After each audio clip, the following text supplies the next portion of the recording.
بسم الله الرحمن الرحيم الحمد لله رب العالمين والصلاة والسلام على خير خلقه محمد وعلى آله وأصحابه أجمعين 335 bab qavlur rajul la va abika. Bu ham arablarga xos gap. Bir gapni aytsa yo'q deb bir rad qilib unaqa emasligini bayon qilmoqchi bo'lsa, yo'q, otang bilan qasamki deb aytar ekan arablar. Otang bilan qasam ichamanki bu gaping noto'g'ri yoki bundoq emas degan ma'noni ishlatar ekan. Shunaqa qilsa bo'ladimi, yo'qmi degan ma'nodagi bob ekan. 778-hadis Abu Hurayra radhiyallohu anhudan rivoyat qilinadi. Ja'a rajulun ila Rasulillahi sallallohu alayhi va sallam faqala: "Ya Rasululloh, ayyu sadaqati afdalu ajran?"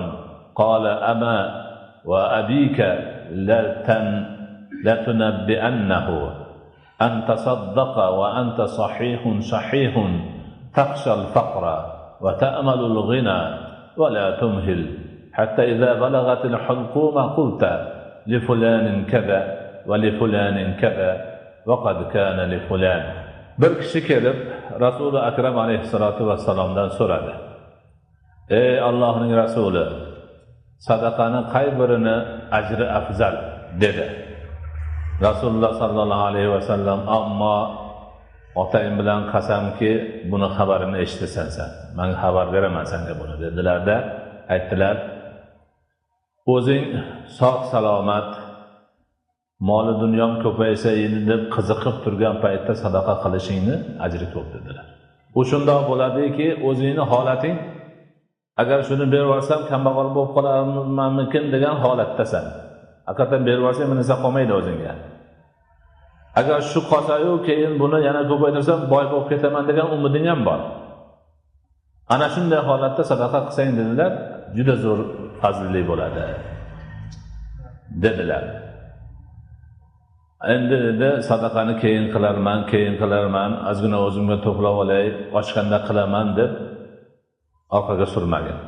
Toki joning halquminga kelib qolgandan keyin falonchiga uni beringlar, pistonchiga buni beringlar deganni o'shunga turib qolmagan. O'shungacha sadaqani qilib olgan dedilar.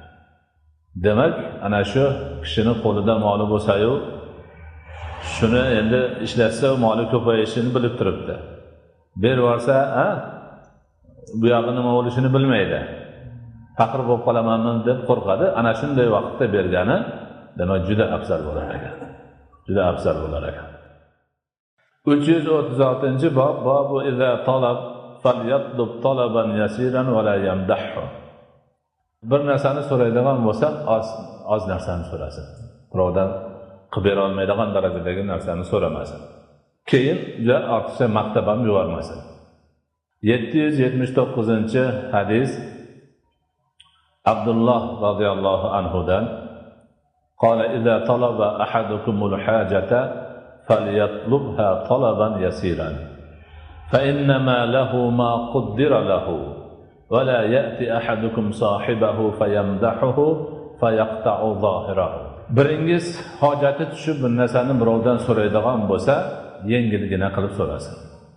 Yengil qilib so'rasinki, o'sha odam yo'q deya olmasin, bersin shuni. Baribir unga Alloh taqdir qilgani bo'ladi. U so'ragani, yo'q bergani bilan ish bitmaydi. Allohni taqdir qilgani bo'ladi. Shuning uchun so'raganda yengil so'rasin. Alloh taqdir qilib qo'ysa, yengil so'rasa ham ko'p berishi mumkin aniq. Endi shu birovda bir hojati borib, oldiga borib o'tirib olib, hojatini so'ramay uni hadin maqtab olmasin. Maqtadimi, demak o'sha odamni bo'ynini qirqqanday bo'ladi deyaptilar. Belini sindirganday bo'ladi. Chunki behuda maqtov odamni buzadi. Siz usiz, siz busiz, undoqsiz, bundoqsiz bo'lsa bir indamaydi, ikki indamaydi, keyin men o'shanaqa ekanman deb qoladi. Ana shuning uchun behuda, noo'rin odamni yuziga o'zini maqtash demak durust emas, deyaptilar bu hadisda. 780-hadis Abdulloh al-Hazaridan Nabiy sallallohu alayhi vasallam aytdilarki: "Innalloha iza arada qabza 'abdin bi ardin ja'ala lahu biha aw fiha hajatan." Alloh taolo bir bandasini jonini qaysi bir yerda olmoqchi bo'lsa, o'sha yerga uni hojatini qilib qo'yadi. Banda hojatini izlab boradida, o'sha yerda nega Alloh taolo uni jonini oladi.